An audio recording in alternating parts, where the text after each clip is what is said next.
LawWiser, India's first video-only knowledge-sharing platform. Welcome to this video powered by Phoenix Legal on GST Puzzle, Intermediary and Services. Of lately, we have been listening to a lot about, the issue of intermediary, and there's been clarification as well issued by the recent GST Council meeting as well. Uh, Whereas the GST law, although defines intermediary as a broker, agent, who arranges or facilitates the supply of goods and services, securities between two or more persons, but does not include person who supplies goods or services, both or securities on his account. So there has been a lot of doubt regarding, who qualifies as intermediary or not. And this recent clarification in the GST Council meeting aims to serve this purpose as well, to clarify these doubts. To discuss this topic on intermediary and services and the whole puzzle around it, we have expert with us. We have Mr. Jatin Arora. He's partner at Phoenix Legal. He's head of taxation there, and he's here to help us and understand this topic better. Welcome, Jatin. Thank you for taking time out for us. Thank you very much, Ania. Thanks for having me here. So to start with, first, if you could explain to our viewers the concept of intermediary as understood generally in the business world, and what is the scope of this term under the GST law? Sure, Sania. So you see, as a concept, an intermediary is generally understood as a person who acts as a middleman or a conduit between two persons to conclude a particular business transaction. Now, in today's global world, as we know, businesses operate across multiple countries and multiple jurisdictions. And it is not always feasible for every business to be present in every territory or every place in order to reach out to their prospective customers. And therefore, to fill this gap or to bridge this gap, companies appoint a third person in those territories or in countries who basically help these businesses in reaching out to the new potential customers or expansion of their business. And these people do a lot of different activities, including marketing and brand promotion and outreach to newer customers, explaining them what are the capabilities or features of that particular product or service. And also, they do sometimes activities in relation to the logical conclusion of that business deal. Now, this is where the important point is that what is the real activity that a particular middleman or this conduit will be undertaking, and this lays down the whole context of the concept of intermediary. That what exactly are the services that this person is doing? In terms of the definition of intermediary, which is given in the GST law, which, by the way, has been taken almost verbatim from the definition of intermediary, which was available in the earlier service tax law. And in the current GST law, it says that an intermediary means a broker or an agent. And this is a very important point that we need to note, that the definition basically starts with the words that an intermediary means. And therefore, it goes on to say that it means a broker or an agent or any person by whatever name called. And what does this person do? This person is actually arranging or facilitating the supply of goods or services or securities, which has been now added in GST, between two persons. So therefore, the role of this person is very clearly defined and cut out in the law to say that there are two independent business people. One is a supplier, one is a recipient. The supplier wants to supply the products to the recipient, but or the other case may be that the recipient is actually wanting to scout for the suppliers who can provide the goods or services required by the recipient's business. And these two people may not be, either knowing each other or may not be able to meet each other because of the locational differences or because of not in the same territory. And therefore, a third person or a middleman is appointed by either the supplier or the recipient to go out in the market and study the market and find out who could be the prospective business partner for the supplier or the recipient. Now, the definition also very clearly provides that a person who is providing these, who's making the supply of the goods or services or securities on his own account is not an intermediary. And therefore, the role of the intermediary in terms of the definition becomes very, very important to understand. And therefore, we have to apply this test of arranging and facilitating the supply between two persons very, very carefully to say that a particular person is supplying the intermediary services or is not supplying the intermediary services. Now, how do we say that a person is acting as an intermediary? Now, typically, we appoint a person as an agent or broker in terms of the definition, and therefore that is very important that the person is appointed as an agent or broker, and the person sometimes is empowered to do the negotiation with the prospective customers in terms of what should be the quantity, what should be the commercial terms, what is the discount percentage, and this person who's appointed as an agent or broker is empowered to take calls on behalf of the supplier or the recipient in terms of what could be the right discount percentages, what are the logistical terms, what are the terms and conditions in terms of the legal aspect of that business transaction, and is empowered to actually say yes or no to conclude that deal. And that is where we say that the person is or can be treated as an intermediary. But on the other hand, if the person is only and only appointed to do the marketing and promotion of the particular product or the brand or the service, take part in the trade fairs or events or business events or seminars, and conduct maybe online webinars or advertisement sessions wherein they may call the prospective potential customers or reach out to the prospective potential customers individually and explain what is this whole concept of that particular good or product or service which they are promoting or marketing. Maybe give the standard pricing list, maybe collate the information of who is attending that event and draw a list of the participants with the contact details, share it with their other person whose brand or product or service they are promoting and marketing.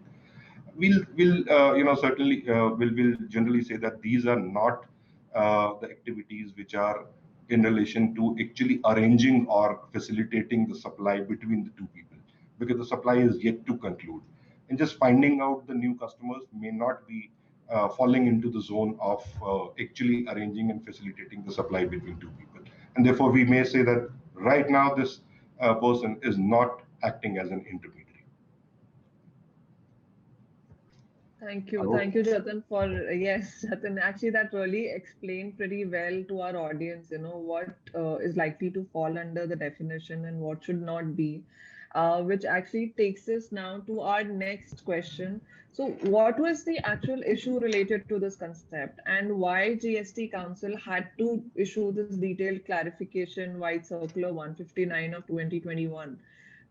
So, you see, Sania, the problem with the concept of intermediary is that in the GST law, the services provided by an Indian company to an overseas company are taxed on the basis of a general rule, which is that the place of supply will be treated as the location of the recipient of services. And therefore, in most of the cases, if the service is supplied by an Indian entity to an overseas recipient, it should qualify as an export.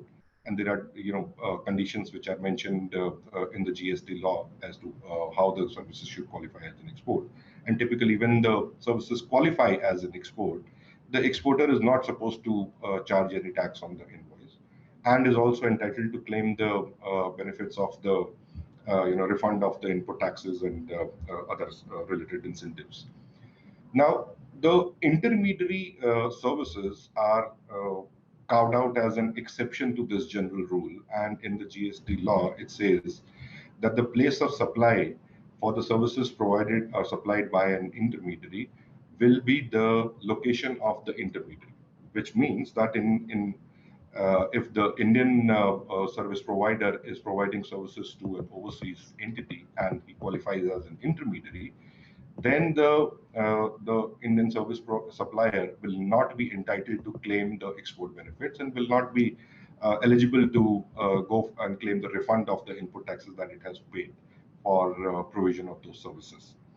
And that's where the confusion starts, because when we look at this whole concept from the lens of the department officers, they try and tend to contend that if you are providing services to some overseas businesses, then probably, and especially if those services are provided in relation to a third person in India, which is related to that overseas business, then they try to argue that you are an intermediary and you therefore are not entitled to take the export benefits.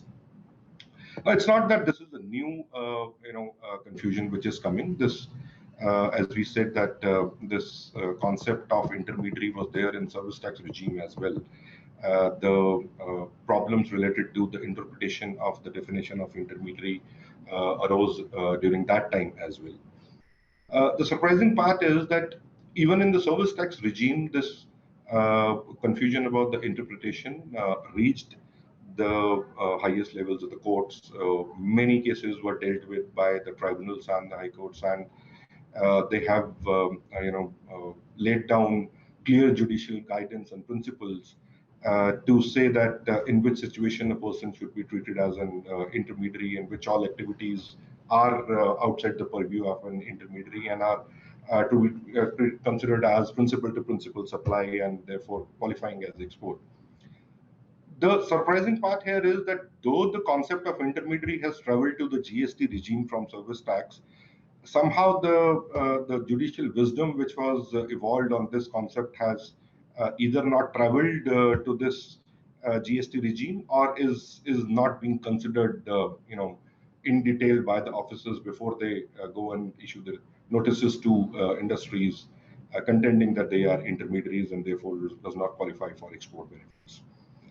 In the recent past, we have experienced and we have seen that many companies, and especially in the BPO sector and the ITS sector or the call center, the customer support activities that people provide to the customers of overseas entities in India, the department has issued notices to those companies saying that you are an intermediary and does not qualify for the export benefits, and therefore they should be paying GST in India. Now, there was a big, I would say, a lot of representations which were filed by the industry to the finance ministry, reminding them of the judicial wisdom which was already available in the service tax era, and saying that there is a need of clarification in the GST regime as well. And therefore, this issue was taken by the GST Council in the 45th meeting in Lucknow, and they came out with this clarification that the scope of intermediary has to be clarified in a particular way to the public at large, and therefore this circular was issued. Now, in this circular, the government has clearly mentioned that the concept of intermediary has a few prerequisites, and they have to be understood in a very, very categorized manner. The prerequisites that they have mentioned are that there are minimum 3 parties, 2 of them transacting the business, which they call as the main supply, and a third person providing his support to that main supply, which they call as the ancillary supply. So therefore, there are 2 distinct supplies which are involved in this. There has to be minimum 3 people and 2 distinct supplies. One is the main supply, second is the ancillary supply, supporting the conclusion or the happening of the main supply. The important part that the government has very categorically mentioned in the circular is that the definition which is given in the GST law is a restrictive definition. And I put a stress on this word when I was explaining the concept of intermediary. The government says that the definition of the intermediary, of the term intermediary, uses the restrictive words which says that intermediary means an agent and all. It does not use an expensive phrase of the definition, which typically is that probably if that is used, it will be saying that an intermediary includes an agent or broker. And therefore, this restriction that is provided in the definition has to be understood very, very categorically before looking at the facts of any specific case. Also, the other points that the supply of the service or the good should not be on the own account of the intermediary, and there has to be an ancillary supply. There is no a direct supply which is made by a person to the principal. And also, they have mentioned that the subcontracting of a part of the service is also not to be considered as an intermediary. So these are important prerequisites that the government has explained, and this is why the clarification has been issued. Thank you, Jatin, for actually so explaining in detail to our audience what the entire issue is, and also highlighting those prerequisites that have been given by the government. Which now takes us to our last question. So, do you think finally with this circular, we have a clarity on these matters now? Well, you see, probably we can say that one sector has got some clarification and therefore should get the required respite from the demands that were issued by the department. But whether this circular is addressing all the aspects of the concept of intermediary and covering all the industries that may get impacted by it, certainly not. There is a long way that we still have to go to for this concept to evolve and settle down in GST as well. Unfortunately, as I said, the experiences of service tax era have not been, fully appreciated and understood by the government offices in the GST era.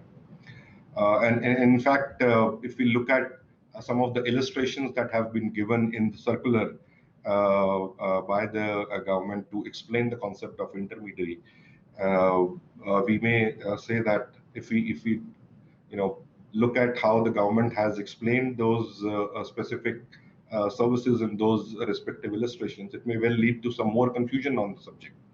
It is not that it is addressing some of the key points. There are various points which the government has actually not addressed in this circular. But if we look at the illustrations, it may well become more confusing.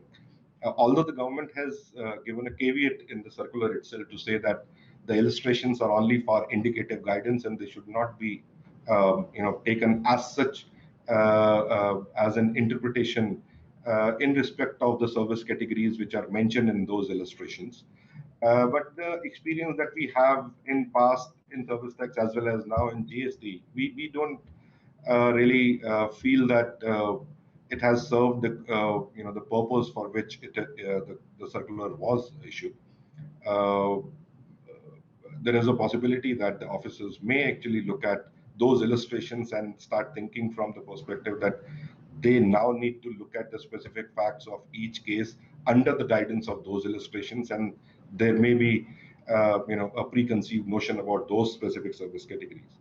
And therefore, my personal view is that we still have a long way to go in the GST regime as well before this whole concept of intermediary will be evolved and again settled down for specific categories in respect of which we may see a lot of demands coming in the future. That's what my view is. Let's hope for the best. So thank you, Jatin, for actually explaining this so well to our audience, especially by not just explaining the entire what we say the definition of intermediary services, the issue behind it, and whether to what extent it is actually providing that clarification. So thank you for sharing all of that with us. Thank you. Thank you very much, Sania. Thank you. My pleasure. Thank you. Thank you.